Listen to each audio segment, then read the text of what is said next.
What's up, everyone? Rafa here from I Am Interactive Marketing, broadcasting live on this beautiful Monday. The sun actually came out here in Atlanta. If you're in the Atlanta area, you know that that is a blessing since it's been a monsoon season out here. It's a day off for the family, and I had the opportunity to come sit down and come shoot this video for y'all on the next steps of our mastermind group. All right, we figured out how to broadcast. We figured out how to stream out to multiple channels, Facebook and YouTube Live, as we're syndicating as we speak. And now we're really ready to start rolling with our with the content, with the real trainings of this mastermind group. So without any further ado, I wanted to jump in over here. Let's go. Boom. All right. So I hope that you guys have been checking out the notes that I've been creating and building for us, because, and really for myself, this is, of course, I am so happy to share it with y'all. But at the end of the day, this process is for me to learn this methodology the best I can for myself and for my clients and for the people I get to work with. So this document that I've been building out has been my kind of lifesaver, because there's so much information that we're going through with this book that it's kind of hard to keep it all in the old noggin in there, and taking these notes is how I capture it. So in the last video, we talked about the two types of experts business, and today we're going to go ahead and move into really where things get really exciting for me in creating your mass movement. Here I'm going to scroll down through this document. I hope that you guys can see it okay. I have it increased a little higher. In the last video, we talked about the two types of expert businesses, right? The selling information products, which is really what this training is all about, and how we grab our life experiences and switch to contributing to society, and in the process making money. We also talked about how leveraging information products can help grow existing businesses, such as mine. I have an agency, and I leverage information products to help grow my business and many of my clients as well.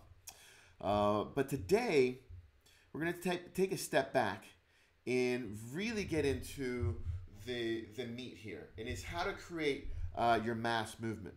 And basically, Russell breaks it out, and I love how Russell breaks this stuff out so simple. And there's three major components to building a mass movement. One, there has to be a charismatic leader or attractive character. And really, this is what we're going to talk about today, how the attractive character is born.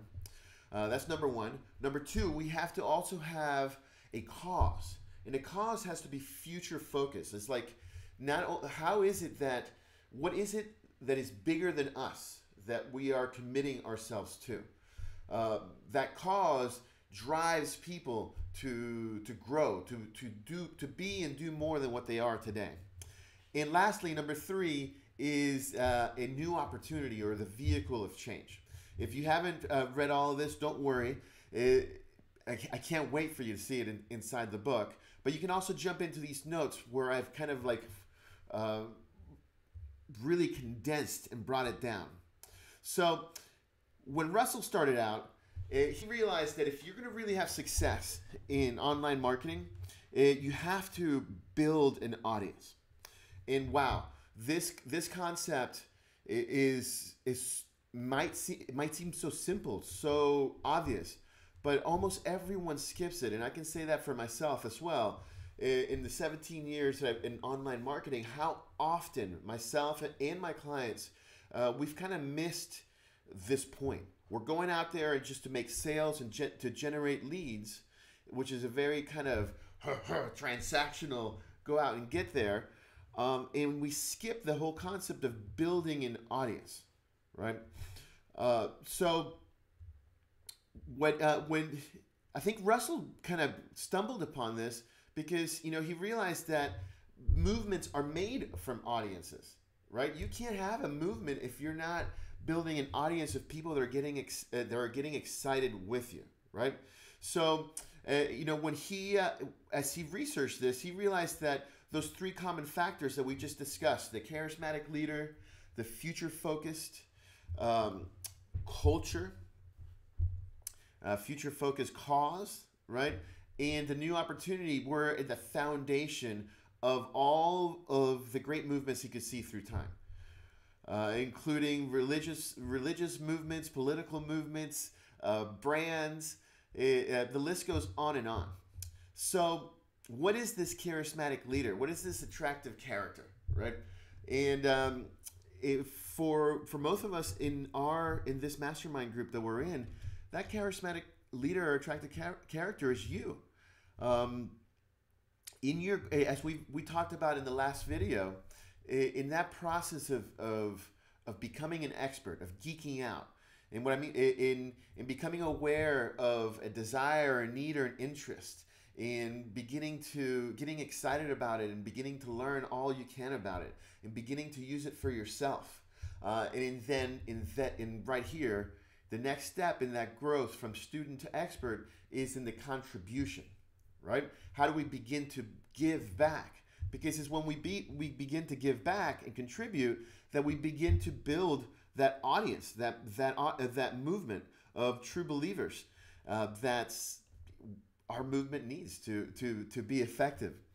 But none of this happens without the charismatic leader, that attractive character. And it's such a touchy subject because, at least for me, I felt my inner resistance to becoming that charismatic leader. Like when I first started my first website design company, we hid our pictures as far deeply as we could. We were afraid to show who we were.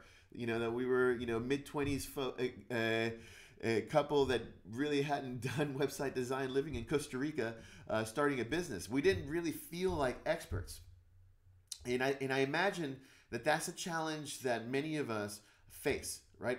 So he says. So Russell says that that challenge, just like I was facing, like you might be facing, is that when we are amazing at something,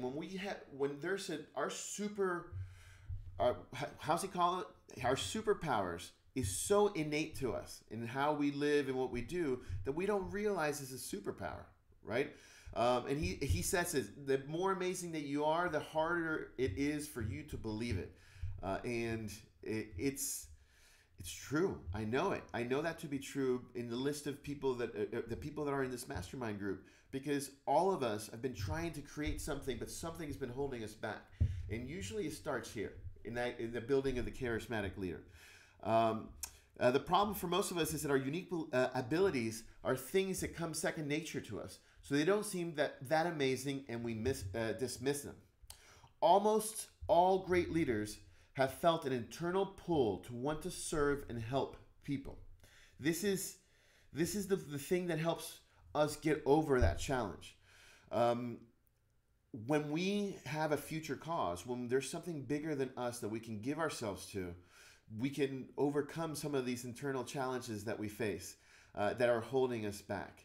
And for myself, and it seems like people that have moved on and building these movements, is that pull to serve and help people, right? Yet at the same time, they have this other voice that constantly tells them that they're inadequate, that they're not enough. The strange thing is that often the more they do and the more people they help, the louder the voice of inadequacy becomes. If this is you, you're not alone. And I, as I took these notes, it was so crazy, because as I see Russell teach and do the work that he does, it's hard to believe that someone like that faces those challenges, and it's affirming that for me that we're human and we're kind of all struggling to push through these challenges as we become the best service that we can for our community, which is in some way or another to be a leader of some sort. That is the best way that we can give back to our community. And it wasn't until I really ahaed on that and realized that that I've realized that it's an imperative for us to do this. We have to do this. So, you know, some of the objections that people bring up, you know, to Russell, and I've heard it myself, and in some of the conversations that I've had with y'all in this group is, you know, I'm not an expert. I'm not certified in something, or I don't have a degree, or I'm a doctor in this or that, or that there's people out there that know more about the topic than me. Why would anyone want to listen to me on this, right? Does that sound familiar? I know it has for me. And, you know, he answers this telling the story of Frank Abagnale, who was actually here in Atlanta, Georgia. I remember one of my brothers, Bill Ligon, actually taught with the dude when he was faking being a professor in a university here in Georgia. But if you don't know what I'm talking about, Frank Abagnale was this con artist, right? And it was this kid that like perpetrated himself into all sorts of situations. Like he pretended to be a Delta airline pilot, an attorney general in Alabama, a professor here in Georgia. And when he eventually got caught, long story short, he eventually got caught. There is a great movie with DiCaprio as the artist portraying Frank Abagnale, and you should definitely check it out. But at the end, he did get caught, right? But people were still baffled that how could he trick people into thinking that he was the expert that he was, particularly when he was teaching this college program, this class, this master class, and I can't remember what topic it was, but when they asked him, he's like, well, how did you do it? And he said it was easy. All he had to do was read one chapter ahead of the students. And as he taught the class, the students believed that he was an expert because he was just a little further ahead, right? And could give them the information they needed to be successful, which in this case was to take a class and take an exam and pass it, right? So that story, it's a strong reminder that you don't have to be the most knowledgeable person in the world on your topic, right? You just have to care a lot about it and care enough to help people take the next step in front of them. And hopefully that's a step that you've taken. So please, please, please don't let that stop you wherever you're at right now. Don't let that stop you from taking the next steps in beginning to bring your message together, right? And to step into that role of leadership for your community, for the knowledge that you've been blessed with that you want to pass on. So he says there's three major questions that we need to go through. I think it's three. Question number one, who do you want to serve? These are the questions that we need to go through to be able to begin to mold that attractive character, that leader, right? So question number one, who do you want to serve? And that goes into these three sub-markets. Question number two, what sub-markets does your area of expertise fit in right now? And question number three, this one goes really deep into qualifying the market, and we're going to go through this here in a second. And let's see. Yep, that was it. Those are the two questions that we're going to go through in helping to identify our who, right? Which is the most important part of building the movement, as we've discussed. So, I love this picture of the little guy looking at the mirror, because when you ask yourself the question of who do you want to serve, this is where it starts. It's looking into the mirror to seeing who are you, because if you can find what interests are that drive you, what are the experiences that have molded you into who you are, right? And find that mirror to your audience, right? The who in your audience, then you're going to be able to relate to them in a way that is incredibly powerful, right? So if you're going to start a mass movement and create a vehicle for change, the first question you have to ask yourself is, who do I want to serve? The answer to that question is typically people who are just like you before you became an expert. As a charismatic leader, you're going to lead people on a path that you've walked before, right? So I started playing with this. Oh, and I didn't keep it open here. Let me see. But I do have it in the experts group. Here, let's just go into my tools.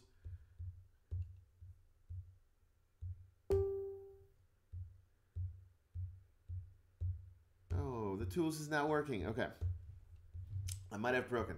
I wanted to show you was my little document that I'm working on myself as I identify the who, right? Who I am. So for example, in that who, I'm a father, I'm a husband, I've been former military, I am an entrepreneur. You can see as I begin to identify the who's in my mirror of who I am, I begin to see what are my potential markets and submarkets are, or my audiences are, right? So here he goes into the three markets. And in the three markets are, as he thinks, every info product falls into any of these three markets, right? So we have health, wealth, and relationships, right? These are the three major markets that people are paying for information products. As I look at myself, right, and I look at where I find where I fit into these three markets, part of me, the entrepreneur side, for example, falls into the wealth area, right? One of my other big interests that I mentioned when I look into the mirror is yoga and meditation. Yoga and meditation is something that's been a big part of my life for the last 20 plus years, and that falls into the health submarket. I mentioned being married for 17 years and having a deep interest in communication and all of the aspects that help create a successful relationship, because I want a successful relationship. And I've done a lot of studying and exploration of that and experiencing both the good, the bad, and the ugly. And that would fall into the relationship submarket. So you can see that as we look in the mirror, and guys, I'm sorry as I'm explaining this and you're watching these videos if it feels like I'm jumping a little bit back and forth. This is really my first attempts at trying to teach this methodology. That's why I'm committed to doing this live and continuing to do this live as I become better. So for y'all in my first group, thank you for your patience. But as you can see, as I look into the mirror, or as we look into the mirror, right, and we begin to map out all those different aspects to ourselves, how they begin to fall into these different into the three markets. And it's important to find this because this is our path to monetization. This is our path to being able to provide value to someone that they're going to be willing to exchange with money with us, right?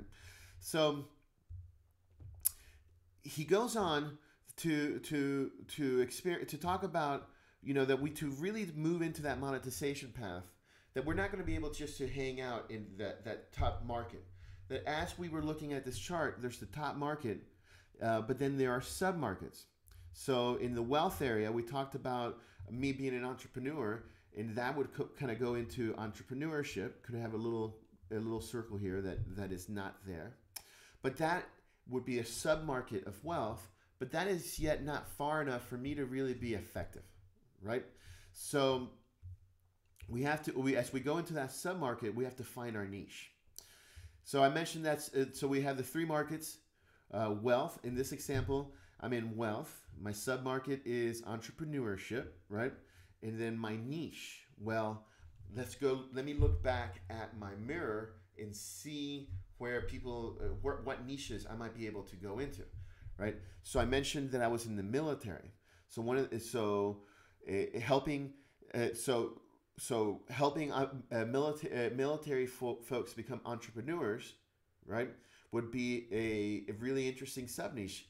niche, and one that actually I am really interested in because it is who I am. I was military. I had a transition to military to civilian life, and in that process, I became an entrepreneur and experienced a level of freedom that I never even dreamed was possible when I was a Marine.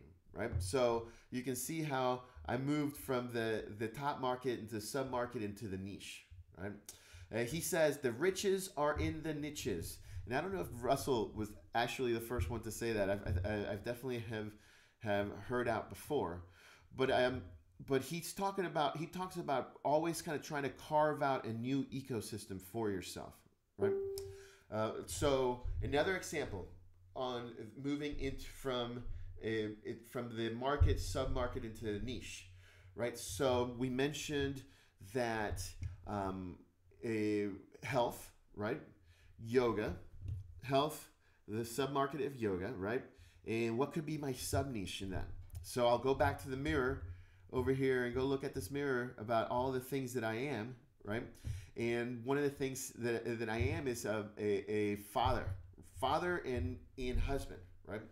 And so maybe a sub-niche for me in this health, yoga, my niche could be then health, yoga, health, my market, my sub-market yoga, my niche, yoga for dads, right? We have dads and fathers we have a lot in common.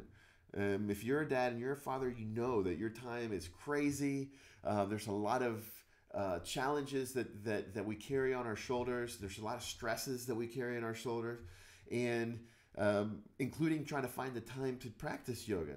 So you can see that because it's mirror of me, I know them. I know the pains that they go through. I know the challenges. I know the self-doubts, right? Could this be a great potential niche for me? Absolutely. And it's one that I'm really interested in as well. And I'm going to be developing some messaging around that to play with. So what's cool for y'all in this mastermind group with me is that you're going to be able to see me go through some of these groups together. And I see that I missed a call from Mom. I think Mom was trying to get a hold of me. Sorry, Mom. She probably is calling to tell me something about my broadcast because she is my #1 fan. And I'm really grateful for that, Mom. What's crazy about broadcasting live is that there's no pause buttons. So I don't know if this is actually working or not. It seems that Mom was trying to get a hold of me here. I see it going here and no comments. So I'm going to continue and just go on faith that this is actually working as it's supposed to. All right, so let me close that guy out. So those are examples of how we move from the 3 top markets into a sub-market and into a niche, right? He goes into the book, he gives lots of examples here. Wealth. So let's go through some other examples. Health and nutrition, high-fat diets, weight loss for college students, right? But that only works if you're. This is a good example. That only works if your audience is somehow a mirror of you, right? So, for example, if I never went to college and I'm 60 years old, I couldn't really sell this because it's not a mirror image of me. My audience wouldn't be able to relate with me, right? So somehow, unless that I had a great story of when I was young and went to college, how I gained all this weight and then lost it, right? Somehow I have to find that connection between my audience and me. Let's see. I'm going to scroll through here. So once you've kind of, he mentions that some important points here. What you have to offer must be different from everyone else in your market. How do you know if what you have to offer is something different than everything else in your market? We're going to get into this more, I think, in the later sections of this book. But from a research perspective, you want to, once you've kind of identified your audience, right? And that's what's so beautiful about this process is that as you look at the mirror, you identify your audience, right? Then you can go and begin to map, begin to find all the people that are talking to your audience already, right? Because this is where your audience is getting, it's already getting advice. And if you do this right, as he mentions here in his notes, your competitors can become your best potential partners. Because if you find, so let's say that there's already a group of folks I know there's already a group of folks that are teaching fitness to dads, for example, right? And maybe there's some guys already teaching fitness for dads and yoga, but there aren't any guys that are teaching to fitness to dads, yoga to dads, that are specializing in Taoist breathwork. That's one of my interests and passions. And you see that if I do it that way, I can kind of snuggle in with everybody else and partner with their products. They can partner with my products. And I'm finding a way to create a blue ocean. He talks about this blue ocean concept over and over again. That in the big markets, right, it's a red ocean. Because people there's already lots of people trying to do this already, and it's like a bunch of sharks, and the ocean is red with blood. That you always have to kind of look for in this process as you're moving, not only move into your niche, but then also move into a blue ocean with your niche, and find a way to position yourself that is unique and kind of fits in with the rest of that ecosystem that already exists there. Once you do that, right? And notice, guys, all of this, you do all of this before you start developing your product. Before you go out and say, okay, this is what I'm going to do. And spend months and months of time creating stuff that you actually never use. Ask me how I know that can happen, because it does. We can easily go down the track of then, okay, I'm gonna go build out, in a year and a half later, build out a whole message, a whole product, and then go qualify if the market is a good place to go fishing in. This reminds me, my good friend Ben Gross, he's in this group as well, talking with him about lean methodology. This lean methodology for startups, right, and business development.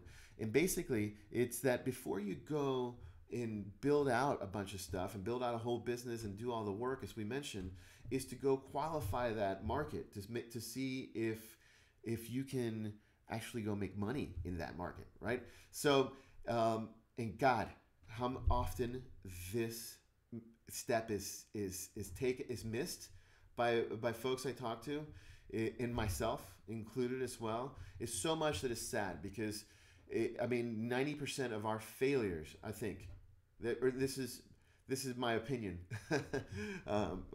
that a majority of our failures is based that we never really qualified the market. And I think we were scared to qualify the market because we like the idea so much that we're afraid to go qualify the market and find out that it's not a good idea. And I'm so glad that Russell put this in the beginning of developing our market consciousness, is that we want to qualify that market to make sure that we can make money in it. So once we found it, we want to ask ourselves a couple of questions. First, he asked, would people in the submarket be excited about the new opportunity I'm presenting in my niche, right?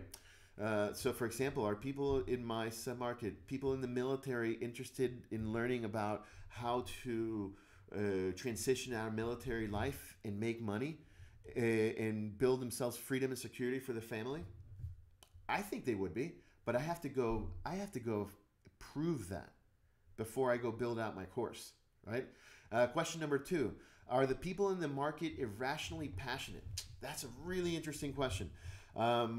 So again, that mirror image about you in the mirror, the first question you should ask yourself is, are you irrationally passionate about your topic? So when I ask myself that question, I am definitely irrationally passionate about people building entrepreneurship, of building streams of income, and having your freedom. I mean, that's my number one. That's my number one thing, and I'm continually struggling and fighting for it for myself. I haven't, it's a forever struggle. So yes, I am irrationally passionate about that. Are they irrationally passionate about that? So he says you can identify if there is some irrational, if people are irrationally passionate about this, if you can find communities, right? Are there online forums or Facebook groups? So again, this is why that mapping of the of your competitors, of your audience, is so important. In that process, we go and map and find all the communities. This is going to be really important because later, that's how we can go build an audience for free. Is there a vocabulary, right? Do they have their own special language? He uses the example for ClickFunnels, right? And funnel hacking, right? I know I use the term lead hacking a lot, and it's a term that I use for my brand at interactivemarketing.net. I'm trying to build a language. In entrepreneurship, there's definitely a language. In the military, there's definitely it has its own language. Particularly what happens, in the process of getting out of the military, and there's a lot of different ways to get out of the military. Some better than others. So, events. Are there events associated on this? So, I would, in my military example, right? One of the things that I would need to do right now, right, is to begin to go research this one step further and map that. And I'm going to use my that free mind mapping software that I took a screenshot of my Who mapping of myself, and I'm gonna go see and find. I'm gonna go see and find who the influencers are and where they're at, what events exist, right, and what other experts are out there talking to them. If I can't find these things, then no matter how much I like my idea, then it's not a good idea. And I have skipped this step many, many, many times. I remember my first Chelsea's and I's first online business was a complete, utter failure. Besides the fact that we learned how to put a shopping cart together and outsource, drop ship. We did a business called luxusjewelryco.com, and we didn't take the steps to really research the sub-market or to build an audience. And we put in at least 9 months and several $1,000s developing a shopping cart and reaching out to jewelry makers and building our vendors, the people, our products, without ever going out and really creating and checking to make sure that we had an audience or communities to go sell this and that they wanted it. We did to go out and qualify the market. So, I mean, I can't tell you how important this is. The third question that he says is, God, this is the last one. In that example of the Luxus Jewelry Co., we were selling really expensive jewelry, and we thought that was the best way to go make money. And we never answered this question. Question number 3: are these people willing and able to spend the amount of money on the product or information that I have to give them? And in not answering that question for us on that website definitely put the nail in the coffin for our efforts. I'm really grateful for the experience because we did learn a lot through the process, but we would have done so much better in picking our audience if we would have gone through and qualified them, right? Our sub-market, they need to be willing and able to spend the money, right? So in my military example, right, I know that by targeting my audience in that mirror image of me in people in the military, that I know that while they're still in the military, that they have a job, they're getting paid, so they do have they have the ability to invest and spend money. I also know that in that transition period can be really scary, and some people have it well figured out, and that's great. And a lot of people are trying to figure out. So I can assume that people would be willing to to learn this information, right?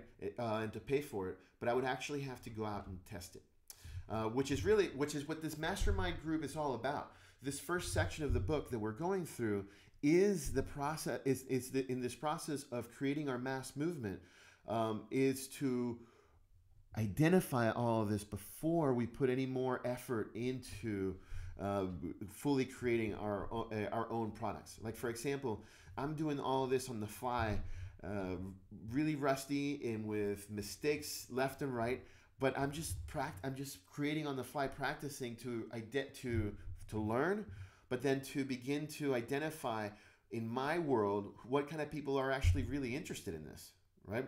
Or if they really are, like, maybe all the people in this mastermind group are not interested in this or how I'm doing it.